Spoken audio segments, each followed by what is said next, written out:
وأحسن منك لم تر قط عيني، وأجمل منك لم تلد النساء. خلقت مبرأ من كل عيب، خلقت مبرأ من كل عيب، كأنك قد خلقت كما تشاء. كتاب أنزلناه إليك مبارك ليدبروا آياته وليتذكر أولو الألباب. یہ کتاب برکت والی ہے جسے ہم نے آپ کی طرف نازل فرمایا ہے تاکہ دانش مند لوگ اس کی آیتوں میں غور و فکر کریں اور نصیحت حاصل کریں۔ اللہم صلی علی سیدنا محمد وعلی آل سیدنا محمد بعدد کل ذرۃ مئۃ الف الف مرۃ۔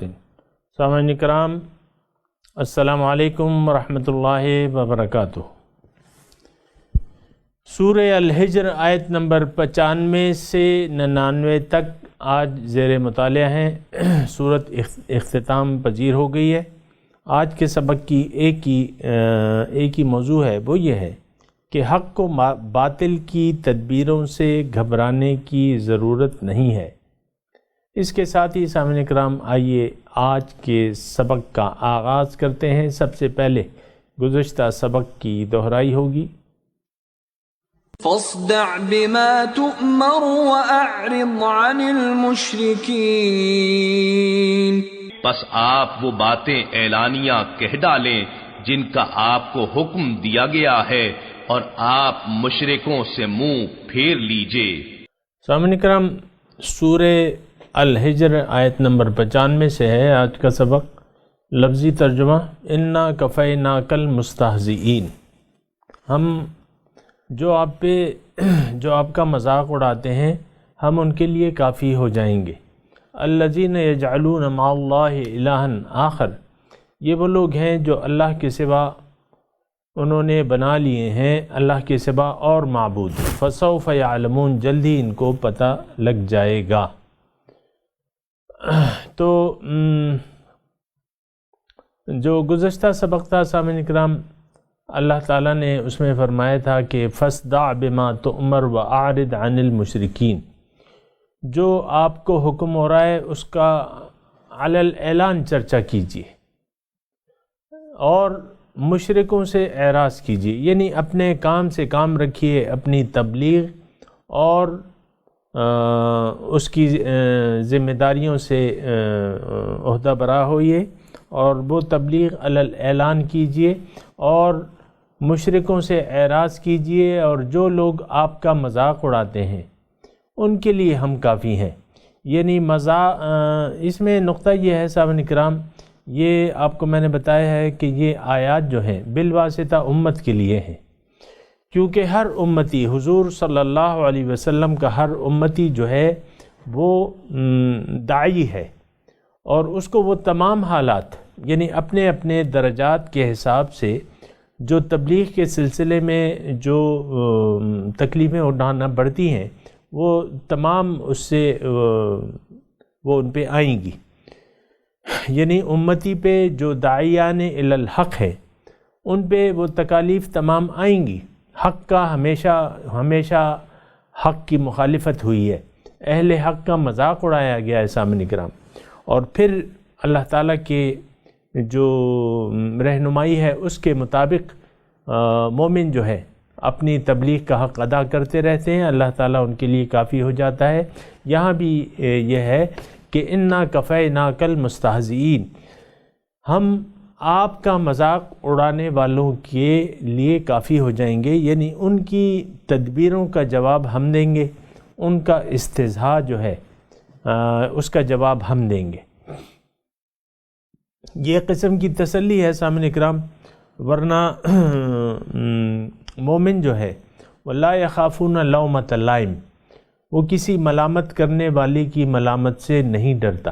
یہ بات نوٹ کر لیں سامعین کرام، جو اہل حق ہیں وہ اہل باطل کے ملامت سے وہ نہیں ڈرتے، اور جو مذاق اڑاتے ہیں ان کا بھی وہ پرواہ نہیں کرتے، کیونکہ انہوں نے اپنے تمام کاموں کو اللہ کے حوالے کر دیا ہوتا ہے۔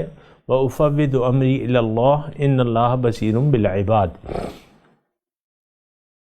یہاں مذاق اڑانے والوں کا یہ کون لوگ ہیں؟ اگلی آیت، الذین یجعلون مع اللہ الہا آخر، جنہوں نے اللہ کے سوا اور معبود گھڑ لیے ہیں، فسوف یعلمون، جلد ان کو پتہ چل جائے گا۔ بات یہ ہے سامعین کرام کہ ایک یعنی انسان اگر الٹے راستے پر چل پڑے یا غلط راستے پر چل پڑے، گمراہی کے راستے پر چل پڑے اور غلط روش کو اپنا لے، غلط عقیدے کو اپنا لے، تو آہستہ آہستہ یہ گرد اس کے دلوں پر پڑتی رہتی ہے۔ اور میں نے آپ کو پہلے بھی بتایا تھا کہ ایک وقت ایسا آتا ہے کہ اس گمراہ شخص کو اپنی گمراہی جو ہے وہ حق معلوم ہوتی ہے، اور حق کا وہ مذاق اڑاتا ہے، حق اس کو باطل معلوم ہوتا ہے۔ یعنی آپ دیکھیں کہ حضور صلی اللہ علیہ وسلم جب تشریف لائے، یہ مکی صورت ہے اور مکے ہی کی میں بات کر رہا ہوں، یہ یعنی حضور صلی اللہ علیہ وسلم کو یہ مشرکین مکہ کہتے تھے کہ یہ سابی ہو گئے۔ سابی کا مطلب بے دین، اپنے دین سے ہٹ گئے۔ تو بات یہ ہے کہ حضور صلی اللہ علیہ وسلم تو نہیں ہٹے تھے، بلکہ یہ اپنے دین سے ہٹے ہوئے تھے، دین ابراہیمی سے، لیکن وہ گمراہی میں اتنا چلے گئے تھے کہ وہ ان کو جو دین ابراہیمی ہے وہ غلط معلوم ہو رہا تھا۔ دین ابراہیمی کی بنیاد تو توحید پہ ہے، قرآن میں اللہ تعالیٰ نے بیان کی ہے سامعین کرام۔ تو یہ اللہ کے ساتھ وہ لوگ یعنی جو لوگ حق کا مذاق اڑاتے ہیں، اہل حق کا مذاق اڑاتے ہیں، عملی طور پہ یہ یعنی مشرک ہیں، اور اللہ کے سوا ان کے اور بھی معبود ہیں، تبھی تو یہ حق والوں کا مذاق اڑاتے ہیں۔ سامعین کرام، تھوڑا سا اگر میں اس پہ بات کروں تو وہ یہ ہے کہ آج دیکھیں حق پہ عمل کرنے والا وہ ہماری نظر میں قابل تحقیر، ہم اس کو اس کی تحقیر کرتے ہیں، ڈیگریڈ کرتے ہیں۔ جو سنت رسول پہ مثال کے طور پہ عمل پیرا ہے اور جو حق پہ عمل پیرا ہے، تو ہم لوگ اس کا مذاق اڑاتے ہیں۔ یہ آپ دیکھ لیں اپنے ارد گرد کے ماحول میں کہ عام لوگ جو کہ باطل پرست ہیں یا دنیا پرست ہیں، وہ اہل حق کا مذاق بھی اڑاتے ہیں، اپنے اس کے حساب سے اہل حق کا ہمیشہ مذاق اڑایا گیا ہے سامعین کرام۔ تو کیونکہ یہ خود جو ہے شرک میں مبتلا ہوتے ہیں، یعنی انہوں نے اللہ کے سوا اور بھی معبود گھڑ لیے ہوتے ہیں، اور یہ سامعین کرام دور نہ جائیں، یہ آج ہی کی بات ہے، میں تو آپ کو بتا رہا ہوں نا، اور اس میں لمبے چوڑے دلائل کی ضرورت بھی نہیں ہے۔ ہم لوگوں میں اکثریت جو ہے وہ ظاہر پرست ہیں ہم لوگ۔ یہ میں ایسے آسان الفاظ کہہ رہا ہوں کہ اس میں مزید وضاحت کی ضرورت نہیں ہے۔ ظاہر پرست ہیں، ظاہر کو پوج رہے ہیں۔ دیکھیں سب سے پہلے جو ہے آپ اپنی شخصیت کے بت کو پوج رہے ہیں، یعنی ہم نے اپنی ایک ذاتی امیج بنایا ہوا ہے، اور اکثریت کا امیج جو ہے ظاہری امیج وہ سنت کے خلاف ہے۔ یہ دیکھیں جو میں تذکرہ کر رہا ہوں نا، اعمال، یہ اعمال کی بات بعد میں آتی ہے، پہلے عقیدے کی بات ہے۔ ہمارا عقیدہ صحیح نہیں ہے سب سے پہلے، پھر اس کی وجہ سے ہمارے اعمال جو ہیں وہ صحیح نہیں رہتے سامعین کرام۔ ہماری زندگی کی پہلی اینٹ جو ہے وہ غلط ہے، وہ دنیا پرستی پہ مشتمل ہے، اور وہ ظاہر پرستی پہ ہے۔ وہ دنیا داری پہ ہے. ہمارا فیوچر، ہم اپنا فیوچر جو ہے مستقبل، وہ ظاہر میں وہ دنیا میں تلاش کرتے ہیں. ہمارا مستقبل تو آخرت ہے سامعین اکرام. تو یہ پہلی جب ہم نے غلط رکھ دی نا سامعین اکرام، تو پھر جو ہے وہ ساری کام جو ہیں وہ غلط ہو جاتے ہیں. ساری اعمال کی عمارت جو ہے وہ پھر ٹیڑھی رہتی ہے. اور یہ بھی میں عرض کر دوں کہ اگر ہم حق یعنی ہماری بنیاد اگر صحیح نہیں ہے، اگر اعمال بظاہر بہت بھی درست ہیں، ایک شخص نے پگڑی بھی باندھی ہوئی ہے مثال کے طور پہ، وہ ظاہر پرست ہے، دنیا دار ہے، یہ میں آسان الفاظ کہہ رہا ہوں آپ کو سمجھ، مٹیریلسٹ ہے، اور آپ اس کے عمل سے دیکھیں گے کہ اس نے آخرت کے مقابلے میں دنیا سے وہ محبت کرتا ہے، اس کی باتوں سے معلوم ہوگا. لیکن اس نے سنت کے مطابق داڑھی بھی رکھی ہوئی ہے، اور ایک عصا بھی ہاتھ میں ہے اس کے مثال کے طور پہ، اور ایک پگڑی بھی باندھی ہوئی ہے، اور 5 وقت کا نمازی ہے وہ، اور ہاتھ میں اس کی تسبیح ہے، اور ہونٹ جو ہے اس کے ہلتے رہتے ہیں. آپ سے بات چیت کر رہا ہے اور تسبیح گھما رہا ہے. پھر زکوٰۃ بھی دے رہا ہے، ہر سال حج کو بھی جاتا ہے، عمروں کو بھی جاتا ہے. لیکن وہ آخرت کے مقابلے میں دنیا سے محبت کرتا ہے. وہ سارے اعمال ضائع ہونے والے ہیں سامنے کرام.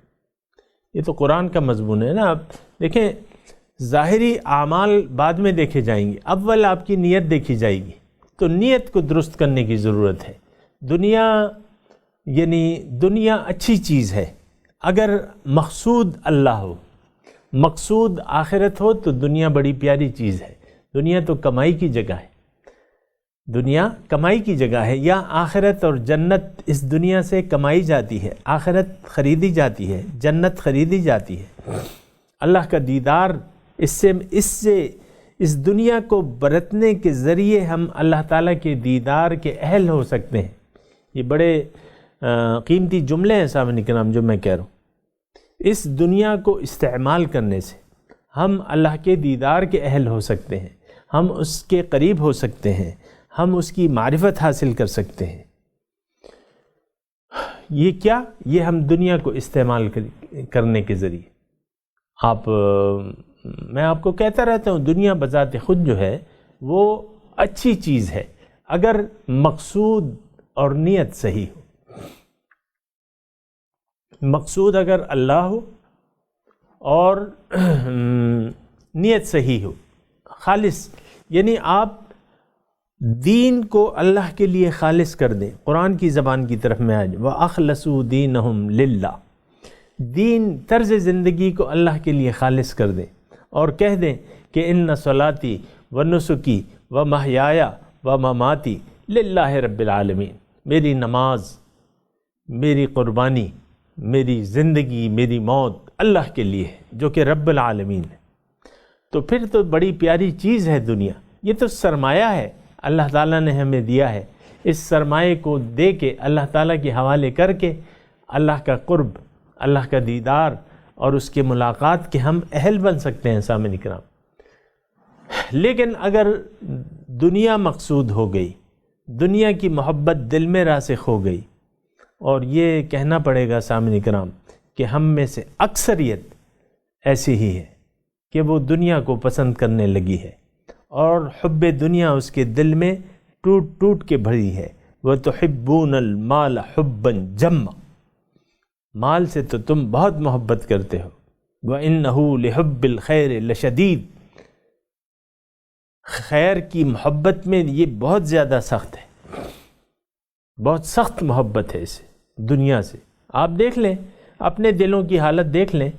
اگر میرے مخاطبین کے دل پاک ہو گئے تو پھر بابا، پھر تو کیا ہی بات ہے. لیکن ایسا ہے کہ یہ تھوڑی سی محنت کی ضرورت ہے، اور زیادہ نہیں، تھوڑی سی محنت کی ضرورت ہے.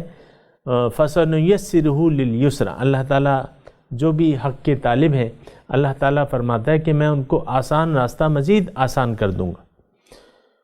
تو جو لوگ، اب اپنے مضمون کی طرف آ رہا ہوں، کہ الذین یجعلون مع اللہ الہا آخر فسوف یعلمون، جو لوگ اللہ کے ساتھ دیگر ہستیوں کو شریک کرتے ہیں محبت میں، مقصد میں، عبادت میں، کہنا ماننے میں، چاہت میں، تو یہ تو معبود، یعنی انہوں نے اللہ کے سوا اور معبود بنا لیے ہیں۔ فسوف یعلمون، جلدی ان کو لگ بتا جائے گا کہ انجام کیا ہے۔ اصل تو دار و مدار انجام پہ ہے نا سامعین اکرام۔ یعنی آپ دیکھیں فٹ بال کا 1 گھنٹے کا وہ ہوتا ہے، مثال کے طور پہ فٹ بال کا کھیل ہے، ہاکی کا کھیل ہے، وہ 1 گھنٹے کا ہوتا ہے مثال کے طور پہ۔ تو ابتدا جو ہاف راؤنڈ ہے، ہاف ٹائم سے پہلے جو ہے ایک ٹیم 1 گول کر لیتی ہے، سبقت حاصل کر لیتی ہے، لیکن نتیجہ تو آخری دیکھا جائے گا کہ آخر میں کون فتح یاب ہوتا ہے، آخر میں کون کامیاب ہوتا ہے۔ تو ہاف ٹائم کے بعد دوسری ٹیم 2 گول کر لیتی ہے، 3 گول کر لیتی ہے، وہ پہلی اور گول کر ہی نہیں سکتے۔ تو یہ کھیل کے دوران پتہ نہیں لگتا۔ فسوف یعلمون، جلد ہی وہ وقت آنے والا ہے جب اعمال کے نتائج بالکل سامنے آ جائیں گے۔ تو پھر آگے جو سامعین کرام یجعلون، اچھا وَلَقَدْ نَعْلَمُ، اللہ تعالیٰ فرماتے ہیں کہ میں جانتا ہوں أَنَّكَ يَضِيقُ صَدْرُكَ بِمَا يَقُولُونَ، کہ ان کی باتوں سے آپ کا سینہ تنگ ہوتا ہے۔ اس کا کیا مطلب ہے؟ اس کا مطلب یہ ہے کہ حضور صلی اللہ علیہ وسلم تو بڑے شفیق تھے اور مہربان تھے۔ وَمَا أَرْسَلْنَاكَ إِلَّا رَحْمَةً لِّلْعَالَمِينَ، سرتاپا رحمت ہی رحمت تھے۔ طائف میں انہوں نے پتھر کھائے، لیکن بد دعا نہیں دی ان کو ہدایت کی دعا کی۔ حالانکہ فرشتہ آیا تھا ملک الجبال، حضور نے لوٹا دیا واپس، نہیں، یہ نہیں ان کی اولاد مسلمان ہو جائے گی۔ تو دیکھیں حضور صلی اللہ علیہ وسلم تو رحمت اللہ للعالمین ہے۔ اب اگر مخلوق اپنی مرضی سے اپنے لیے دوزخ کا انتخاب کرتی ہے تو وہ تو انسان ہے، ان کا دل نہیں دکھے گا کہ یہ کیا کر رہے ہیں، تو ان کا سینہ تنگ نہیں ہوگا۔ وَلَقَدْ نَعْلَمُ أَنَّكَ يَضِيقُ صَدْرُكَ، یعنی جو وہ باتیں کہتے تھے حضور صلی اللہ علیہ وسلم کے، دیکھیں حضور کے خلاف اگر کوئی باتیں کہتے تھے کہ بھئی تم جادوگر ہو، یا تم ایسے ہو، تم ایسے ہو، تو اور حضور صلی اللہ علیہ وسلم انہیں جنت کی طرف بلاتے تھے اور وہ نہیں مانتے تھے، مخالف باتیں کرتے تھے، تو حضور کا دل انسان ہونے کے ناطے تنگ ہوتا تھا کہ دیکھو میں ان کو کس طرف بلا رہا ہوں، یہ کس طرف اپنے آپ کو دھکیلے جا رہے۔ تو فَسَبِّحْ بِحَمْدِكَ، اب اللہ تعالیٰ اس کا علاج بتاتا ہے کہ فَسَبِّحْ بِحَمْدِ رَبِّكَ وَكُن مِّنَ السَّاجِدِينَ۔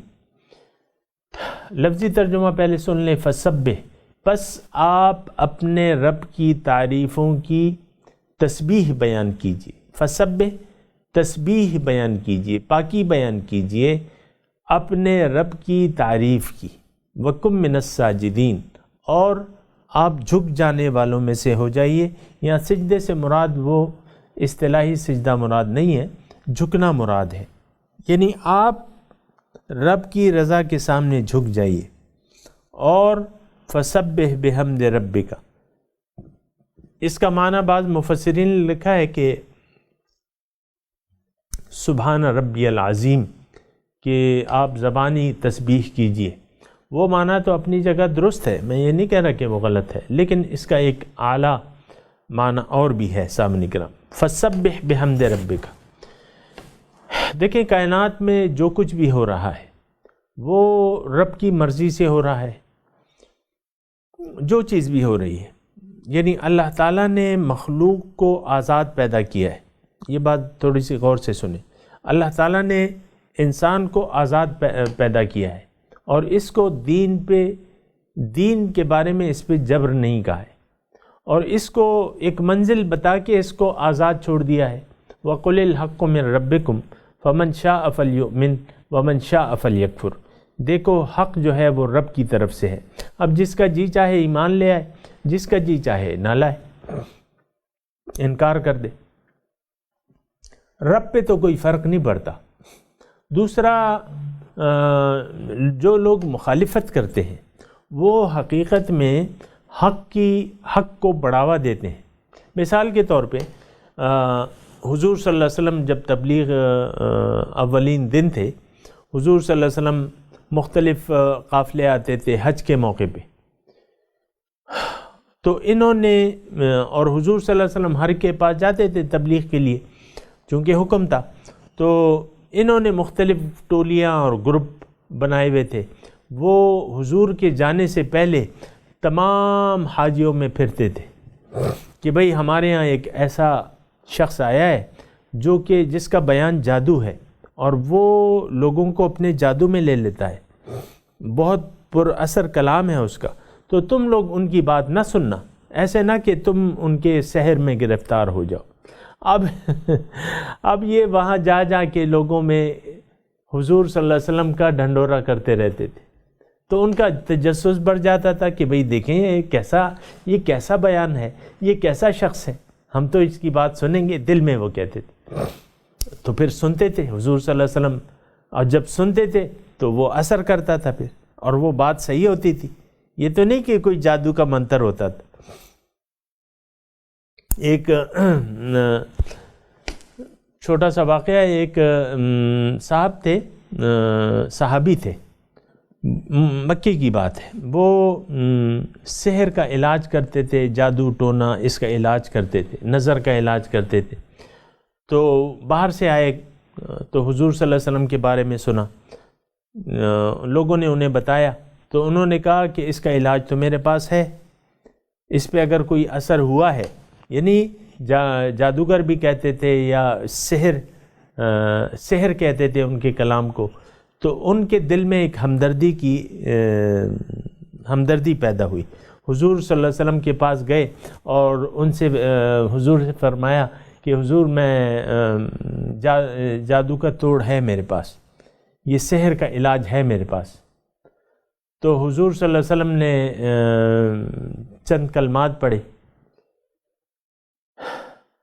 اور کلمات پڑھے، اب وہ مجھے یاد نہیں ہے، الحمدللہ وکفا وسلام علی عبادہ الذین اصطفیٰ، ایسے کچھ، یا الحمدللہ رب العالمین والعاقبۃ للمتقین والصلاۃ والسلام علی رسولہ. یہ اب مجھے وہ حضور صلی اللہ علیہ وسلم بہت عام معروف الفاظ ہیں، تو حضور نے ان کے سامنے وہ پڑھے، تو اس نے کہا کہ دوبارہ کہو یہ.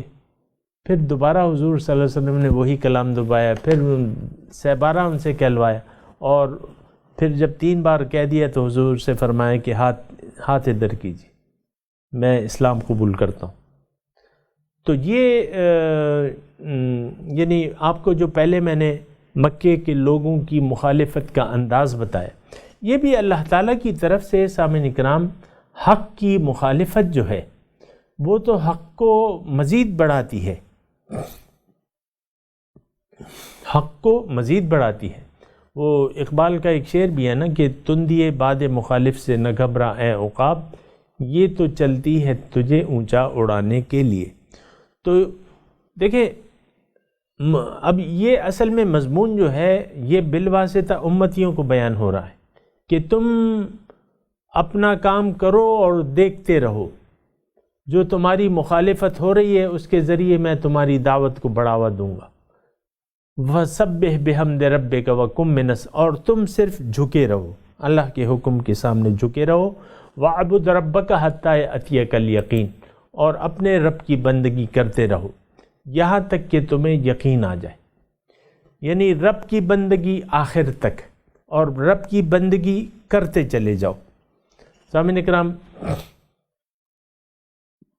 میں تلاوت کرتا ہوں، آپ دہرائیے میرے ساتھ. اعوذ باللہ من الشیطان الرجیم،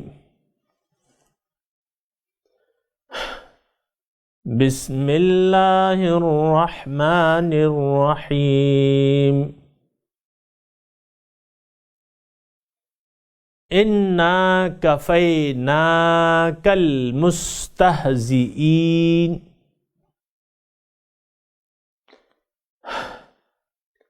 الذین یجعلون مع اللہ الہا آخر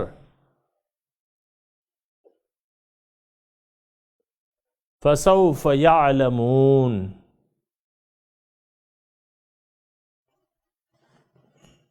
وَلَقَدْ نَعْلَمُ أَنَّكَ يَضِيقُ صَدْرُكَ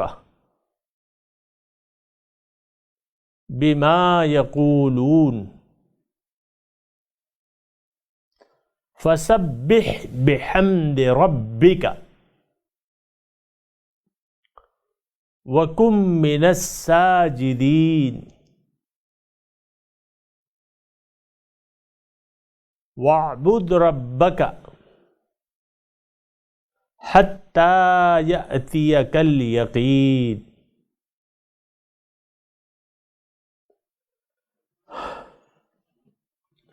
سامعین کرام، ان آیات کا ترجمہ سنا دیجیے اب۔ اِنَّا كَفَيْنَاكَ الْمُسْتَهْزِئِينَ،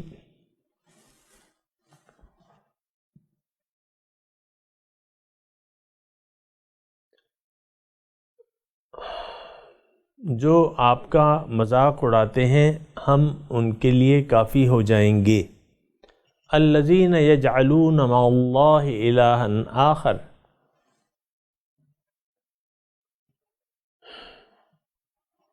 جنہوں نے بنائے ہوئے اللہ کے ساتھ معبود دوسرے، فسوف یعلمون، جلدی ان کو لگ پتہ جائے گا۔ وَلَقَدْ نَعْلَمُ أَنَّكَ يَضِيقُ صَدْرُكَ، اور ہم جانتے ہیں کہ آپ کا سینہ تنگ ہوتا ہے، بما یقولون، جو یہ کہتے ہیں۔ فسبح بحمد ربک، پس آپ اپنے رب کی تعریفوں کی تسبیح بیان کیجئے۔ وَقُم مِّنَ الساجدین، اور جھکنے والوں میں سے ہو جائیے۔ وَاعْبُدْ رَبَّكَ حَتَّى يَأْتِيَكَ الْيَقِينُ، اور اپنے رب کی بندگی اختیار کر لیجئے آخر دم تک۔ سامعین کرام، اب ان آیات کی تلاوت اور ترجمہ سنتے ہیں۔ إِنَّا كَفَيْنَاكَ الْمُسْتَهْزِئِينَ، We are enough for you against the mockers. الَّذِينَ يَجْعَلُونَ مَعَ اللَّهِ إِلَٰهًا آخَرَ فَسَوْفَ يَعْلَمُونَ۔ Those who set up another god with God, they will come to know. وَلَقَدْ نَعْلَمُ أَنَّكَ يَضِيقُ صَدْرُكَ بِمَا يَقُولُونَ We are aware that your heart is strained by what they say. فَسَبِّحْ بِحَمْدِ رَبِّكَ وَكُن مِّنَ السَّاجِدِينَ، So glorify the praise of your Lord and be among those who bow down. وَاعْبُدْ رَبَّكَ حَتَّى يَأْتِيَكَ الْيَقِينُ۔ اس کے ساتھ ہی آج کے درس کا وقت اختتام کو پہنچا۔ انشاءاللہ اگلے درس میں ملاقات ہوگی۔ وآخر دعوانا ان الحمد للہ رب العالمین، والسلام علیکم ورحمۃ اللہ وبرکاتہ۔